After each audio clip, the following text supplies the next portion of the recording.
Greater Hyderabad ను ఇంకా greater గా మార్చాలని డిసైడ్ అయింది తెలంగాణ సర్కారు. కొత్తగా 27 మున్సిపాలిటీల్ని జీహెచ్ఎంసీలో విలీనం చేయాలన్న ప్రతిపాదనకు ఓకే చెప్పింది రేవంత్ కేబినెట్.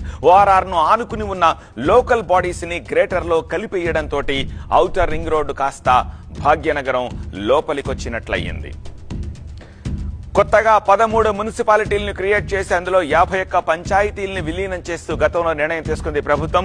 గత ఏడాది సెప్టెంబర్లో ఈ మేరకు గెజెట్ నోటిఫికేషన్ కూడా రిలీజ్ చేసింది. దీంతో 625 చదరపు కిలోమీటర్లున్న జీహెచ్ఎంసీ పరిధి 1400 స్క్వేర్ కిలోమీటర్లకు పెరుగుతుంది. ఇప్పుడు ఏకంగా 27 మున్సిపాలిటీల్ని గ్రేటర్లో కలపాలని డిసైడ్ అయింది. దీంతో గ్రేటర్ పరిధి రెండింతలయ్యే అవకాశం ఉంది. ఓఆర్ఆర్ ను ఆనుకొని ఉన్న 27 అర్బన్ లోకల్ బాడీస్ మున్సిపాలిటీ గాని కార్పొరేషన్లను జీహెచ్ఎంసీలో విలీనం చేయడానికి కేబినెట్ ఆమోదం తెలిపింది. అలాగే పక్కన మీరు చూడొచ్చు ఓవరాల్ గా 27 ఏమేమి ఉన్నాయి మున్సిపాలిటీలు అవన్నీ కూడా.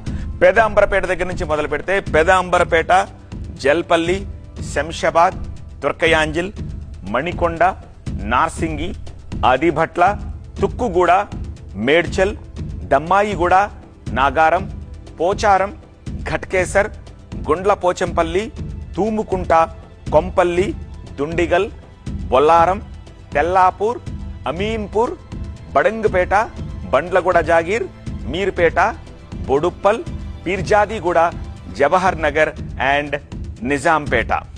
ఈ 27 జీహెచ్ఎంసీ వెలుపల ఔటర్ రింగ్ రోడ్డు లోపల ఉన్న ఈ 27 మున్సిపాలిటీలని ఇప్పుడు జీహెచ్ఎంసీలో విలీనం చేయాలని జీహెచ్ఎంసీ కౌన్సిల్ ఇటీవలే ప్రతిపాదించింది. దీన్ని స్టడీ చేసి ఒక సమగ్రమైన రిపోర్ట్ అందించాలని కౌన్సిల్ని ప్రభుత్వం ఆదేశించింది.